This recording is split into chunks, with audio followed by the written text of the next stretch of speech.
One of the most important techniques for weaving is called the plain weave, which I'm going to demonstrate here. I'm just going to do it on a small section here to the right of this work, and I'm using this super chunky merino wool. I'm going to measure how much yarn I need for this.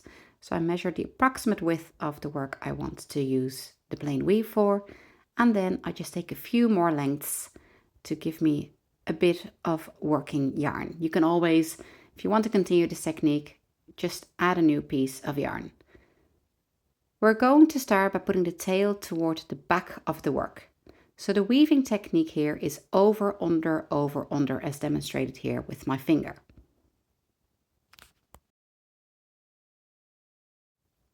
I'm going to start right beside the previous section and putting the tail towards the back of the work.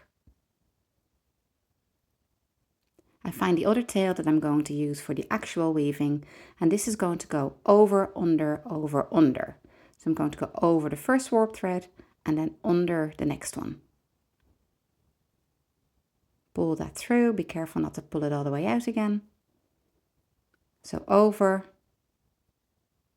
under that, and then I'm going to go over, under, all the way across. In this case, I'm going to use the tapestry needle. It has a nice big eye and it can help you kind of speed up the process.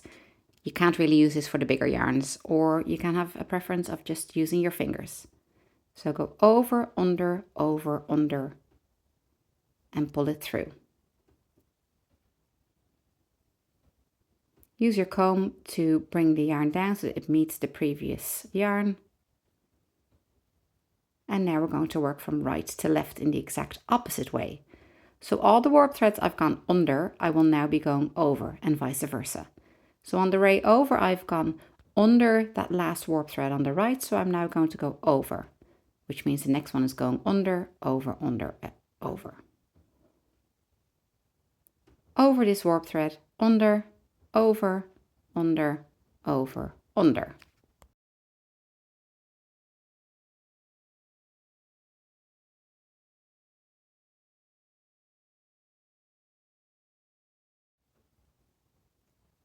Once I've reached the other side again, I'm going to make sure that I pull it a little bit tighter, but not too tight. What will happen if you pull tight, you'll see that you'll pull in that last warp thread. And if you keep doing this throughout your work, the whole shape will be distorted, which we don't want.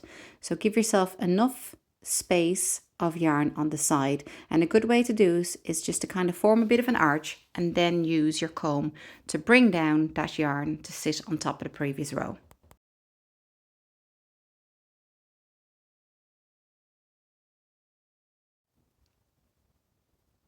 From here, we're going again left to right. So on the previous row, find what you've done and do the exact opposite now. So I'm going to go under, over. You can do full rows or create a staggered approach, but always be mindful not to pull too tight.